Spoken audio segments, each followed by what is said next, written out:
Movie की कहानी एमिटीविले नाम के एक विलेज की है, जहां पुलिस स्टेशन के अंदर मौजूद कई पुलिस ऑफिसर अपनी जान उन ज़ॉम्बी से कैसे बचाएंगे जो शहर के ही आर्मी बेस पर हुए केमिकल एक्सप्लोजन के कारण पैदा हुए हैं, जो अब हर तरफ फैल चुके हैं और लोगों को खत्म कर रहे हैं। क्या बाकी बचे हुए लोग इन ज़ॉम्बी से अपनी जान बचा पाएंगे या सभी मारे जाएंगे? फिल्म की कहानी शुरू होती है अमेरिका के एमिटीविले नाम के एक छोटे से गाँव से, जहाँ हम एक आर्मी बेस को देख पाते हैं और उसी आर्मी बेस पर एक एक्सप्लोजन हो जाता है, जिस कारण वहाँ रखा हुआ केमिकल सारे शहर में हवा में मिलकर लोगों को नुकसान पहुंचाने लगा है। और इसी एक्सप्लोजन में कई लोग जो उस दौरान बेस पर मौजूद थे वे बुरी तरह से मारे गए हैं। इसके बाद हमें आर्मी के ही 2 सोल्जर को दिखाया जाता है जो उसी बेस पर बचे हुए लोगों को रेस्क्यू करने के लिए गए हैं। वहाँ उन्हें एक लेडी मिलती है जो बुरी तरह से घायल थी। वो लेडी उन सोल्जर को कहती है कि बेस पर रखा हुआ सारा केमिकल हर जगह फैल चुका है और इस शहर में मौजूद कई लोगों को नुकसान भी पहुंचा सकता है।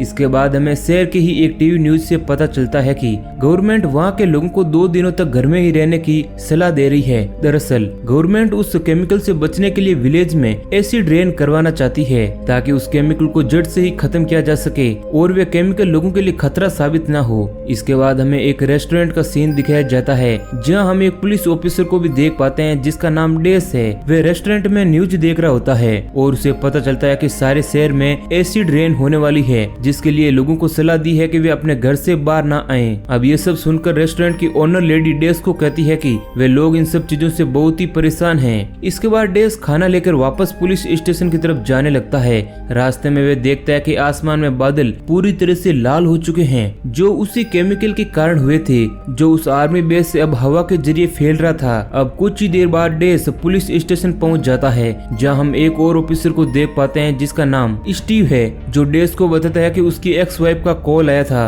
और वो उसे कॉल बैक कर ले क्योंकि वो बहुत ही ज्यादा परेशान थी। वहीं पर हम एक और पुलिस ऑफिसर को देख पाते हैं जिसका नाम मेलोई है, जो दिखने में बहुत ही ज्यादा मोटा था, जो कि खराब हो चुकी टीवी को रिपेयर करने की कोशिश कर रहा है। इसके बाद हमें एक लेडी को दिखाया जाता है जो उसी पुलिस स्टेशन में पहुंच चुकी है, जिसका नाम चैन है, जो डेस के ऊपर बहुत ही ज्यादा गुस्सा है क्योंकि उसका कोई काम है जो अभी तक रुका हुआ है। उसके हाथों में एक टिकट है जो वे जमा कराने के लिए वहाँ आई हुई है, लेकिन उसकी कोई भी नहीं सुन रहा था। यह हमें पता चलता है कि वे लेडी बहुत ही ज्यादा घमंडी और अकड़ू है। डेस उसे बताता है कि जिस डिपार्टमेंट के बारे में वो बात कर रही है उसकी हेड अभी तक आई नहीं है, अभी उनका लंच टाइम है, इस कारण थोड़ी देर वे वेट करें। इसके बाद हम डेस को देखते हैं जो पुलिस स्टेशन में मौजूद सारे लोगों को एक एक करके खाना देने के लिए जाता है। इस दौरान हम एक और लेडी ऑफिसर को देखते हैं जिसका नाम नीना है। नीना डेस को कहती है कि उसे जल्दी छुट्टी चाहिए क्योंकि उसे किसी अर्जेंट काम के लिए शहर से बाहर जाना है। इसके बाद डेस डॉक्टर इरा के पास जाता है जो अपने असिस्टेंट के साथ मिलकर किसी डांसर की बॉडी का पोस्टमार्टम कर रही है। इसके बाद हमें एक लेडी न्यूज रिपोर्टर को दिखाया जाता है जिसका नाम ट्रोवेर है, जिसे अपने कलीग द्वारा पता चलता है कि शहर का एक खूंखार अपराधी जो अब पुलिस के हत्थे चढ़ चुका है उसे एमिटीविले पुलिस स्टेशन ले जाया जा रहा है। इस कारण वो भी अब वहाँ जाने लगती है ताकि वे उसे न्यूज को कवर कर सकें। इसके बाद हमें पुलिस स्टेशन का सीन दिखाया जाता है जहाँ हम जिमी नाम के एक टीनेज लड़के को देख पाते हैं जो दरअसल डेस का ही बेटा है। जिमी बताता है कि उसकी माँ ने उसे यहाँ पर भेज दिया। तभी डेस अपनी एक्स वाइफ को कॉल लगाता है। दरअसल उसकी वाइफ अपने बॉयफ्रेंड के साथ रहती है और जिमी भी उन लोगों के साथ ही रहा करता है। यहाँ डेस अपनी एक्स वाइफ को डांटता है कि वह कैसे जिमी को पुलिस स्टेशन भेज सकती है क्योंकि अभी वो बहुत ही ज्यादा बिजी है, लेकिन उसकी वाइफ उसकी एक भी बात को नहीं सुनती है। इसके बाद हमें डिटेक्टिव मैकोइन को दिखाया जाता है जो जोए नाम के उस खूंखार अपराधी को पुलिस स्टेशन लेकर आ चुका है। और इस दौरान हम ट्रोवर को भी देखते हैं जो उस दौरान रिपोर्टिंग कर रही है। अब डिटेक्टिव उस अपराधी को पुलिस स्टेशन की एक सेल में डाल देता है। इसके बाद हमें शहर के बाहर का नजारा दिखाया जाता है जहाँ पर चारों तरफ लाल बादल हो चुके हैं और एसिड रेन भी गवर्नमेंट द्वारा शुरू कर दी गई है। इस दौरान हम एक आदमी को देख पाते हैं जो अपनी कार से कहीं जा रहा था, लेकिन इस दौरान वे अपनी कार से जैसे ही बाहर आता है वे बादलों से गिर रही एसिड बारिश में पूरी तरह से जल जाता है और इस तरह वो मारा जाता है। इसके बाद हम सैम नाम के एक बंदे को देखते हैं जो अपने भाई की मिसिंग रिपोर्ट लिखाने के लिए उसी पुलिस स्टेशन पहुंचा है जहाँ डेस उसकी कंप्लेन लिखता है। इस दौरान हम उसी लेडी चैन को देखते हैं जो बहुत देर से वहीं पर बैठकर वेट कर रही थी और वे एक बार फिर से डेस के पास आकर उसे डांटने लगती है कि अभी तक उसका काम क्यों नहीं हुआ। किसी तरह डेस उसे समझा बुझा कर वापस बैठा देता है दूसरी तरफ हमें नीना को दिखाया जाता है जो जिमी के पास आकर उसे बताती है कि डेस बहुत ही ज्यादा प्यार करता है, लेकिन जिमी है जो उसकी बिल्कुल भी कदर नहीं करता और अपने माँ के पास रहता है, जबकि डेस एक बहुत अच्छा पिता है। इसके बाद हमें पता चलता है कि नीना ही वो कैशियर है जो उस घमंडी लेडी की टिकट को कन्वर्ट करेगी। दरअसल नीना लंच के लिए गई हुई थी और वे वापस से काउंटर पर पहुंच चुकी है। वे लेडी अपना काम करवाने लगती है। इधर हम ट्रोवर और स्टीव को देखते हैं जो उस जॉय नाम के कैदी के बारे में इंटरव्यू कर रहे होते हैं। इसके बाद हमें डेस और जिमी को दिखाया जाता है जो एक बहुत ही अच्छा टाइम स्पेंड कर रहे होते हैं। यहाँ हमें पता चलता है कि जिमी बिल्कुल भी डेस को पसंद नहीं करता, लेकिन डेस अपने बेटे से बहुत ही ज्यादा प्यार करता है। तभी वहाँ पर मेलोय आ जाता है और डेस जिमी और मेलोय को पुलिस स्टेशन के एक रूम का दरवाजा ठीक करने के लिए वहाँ से भेज देता है। इसके बाद हमें नीना को दिखाया जाता है जो उस लेडी का काम करने में टाइम लगा रही थी। इस बात से नाराज होकर वो लेडी वहाँ से चली जाती है और जैसे ही वे पुलिस स्टेशन से बाहर निकलती है, बाहर हो रही एसिड रेन की चपेट में वो भी आ जाती है। इस कारण उसका पूरा शरीर जलने लगता है। किसी तरह अंदर मौजूद पुलिस ऑफिसर उसे अंदर ले आते हैं, जहाँ डॉक्टर एरा उन्हें बताते हैं कि जल्द से जल्द इस लेडी को लेकर हॉस्पिटल जाना होगा, नहीं तो इसकी मौत हो जाएगी, क्योंकि उसकी बॉडी पूरी तरह से जल चुकी है और उसकी हालत बहुत ज्यादा बुरी है। लेकिन ट्रोवर और स्टीव ऐसा नहीं करना चाहते, क्योंकि बाहर हो रही एसिड रेन बहुत ही ज्यादा खतरनाक है और ये बात उन्होंने न्यूज में भी देख ली थी और यही कारण था कि लोगों को बाहर निकलने के लिए स्टीव और ट्रोवर मना कर रहे थे। इधर हमें नीना को दिखाया जाता है जो मेन डोर खोलती है ताकि वे बाहर का नजारा देख सकें, लेकिन तभी वहाँ पर वही आदमी आ जाता है जो उस गाड़ी से निकलकर एसिड रेन में पूरी तरह से जल गया था। वे देखने में एक ज़ॉम्बी की तरह दिखने लगा था जो नीना पर अटैक करने की कोशिश करता है, लेकिन किसी तरह नीना मेन गेट को बंद कर देती है और डर के कारण डेस को कॉल लगाने लगती है, लेकिन उसका कॉल नहीं लगता है। इस कारण वह खुद ही जाकर डेस के पास एक खबर देने का सोचती है, लेकिन जेल में बंद जॉय नाम का वे अपराधी उसे डरा कर वहाँ से भगा देता है।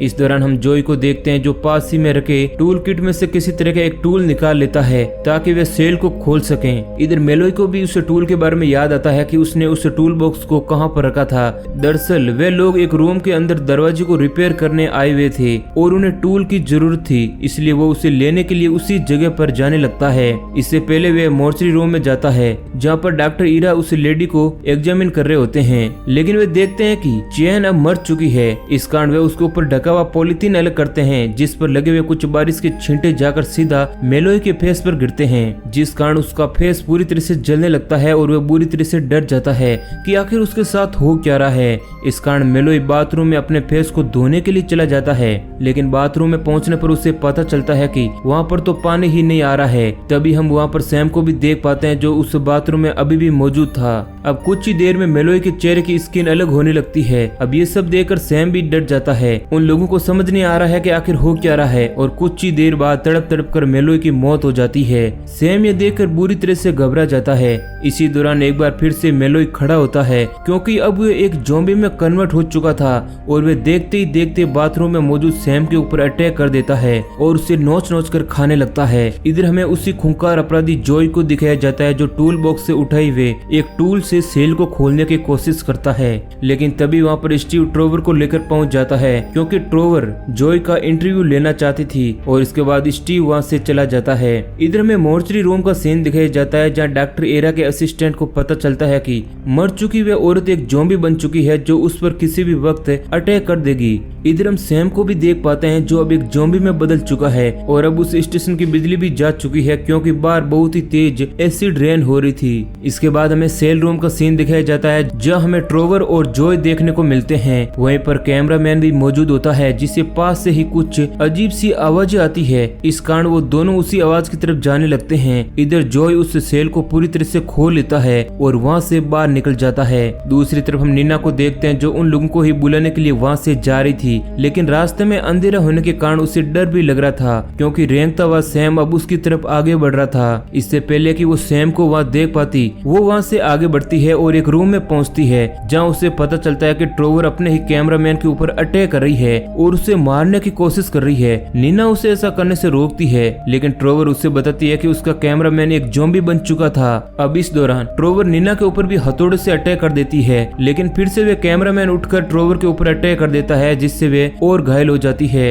उस रूम में हो रही सारी चीजों को जो छिपकर देख रहा होता है उसे भी समझ नहीं आता है कि आखिर हो क्या रहा है। इसके बाद ट्रोवर वहाँ से भागने की कोशिश करती है, लेकिन तभी वहाँ पर मेलोई आ जाता है जो अब ज़ॉम्बी बन चुका था और अब वे उस पर अटैक करने की कोशिश करता है। लेकिन तभी वहाँ पर जॉय आ जाता है जो अपने ही पास रखे हुए हथौड़े से उसे वहीं मार गिराता है। इसके बाद हम नीना को देखते हैं जो अब सैम का शिकार बन चुकी थी। इधर फ्रंट डेस्क पर मौजूद सभी लोगों को भी अब सैम के बारे में पता चल चुका था जो अभी खूंखार ज़ॉम्बी बन चुका था, लेकिन वहाँ मौजूद किसी भी आदमी को पता नहीं था कि आखिर उसकी हालत ऐसी क्यों हुई। और स्टीव पता लगाना चाहता था कि आखिर सैम को क्या हुआ है, लेकिन मैकक्वीन वहाँ से किसी तरह सभी को लेकर भागने के लिए कहता है, लेकिन स्टीव उन्हें मना कर देता है और इस बात की तह तक पहुँचने के लिए वे उसी पुलिस स्टेशन में रुके रहते हैं। इधर डेस को अपने बेटे जिमी की फिक्र होने लगती है और वे उसे ढूंढने के लिए वहाँ से जाना चाहता है, लेकिन वहाँ मौजूद दोनों लोग उसे ऐसा करने से रोकते हैं क्योंकि उन्हें नहीं पता कि वहाँ किस तरह का खतरा है। लेकिन अब वे दोनों भी डेस की बात को मानकर अपने हाथों में गन लिए जिमी की तरफ आगे बढ़ने लगते हैं। दूसरी तरफ हम डॉक्टर एरा को देखते हैं जो अपने असिस्टेंट को ढूंढने के लिए वहाँ से आगे बढ़ चुका है, लेकिन तभी उसे पता लगता है कि वह औरत जो मारी जा चुकी है वह एक ज़ॉम्बी बन चुकी है जो अब उस पर हमला कर देती है।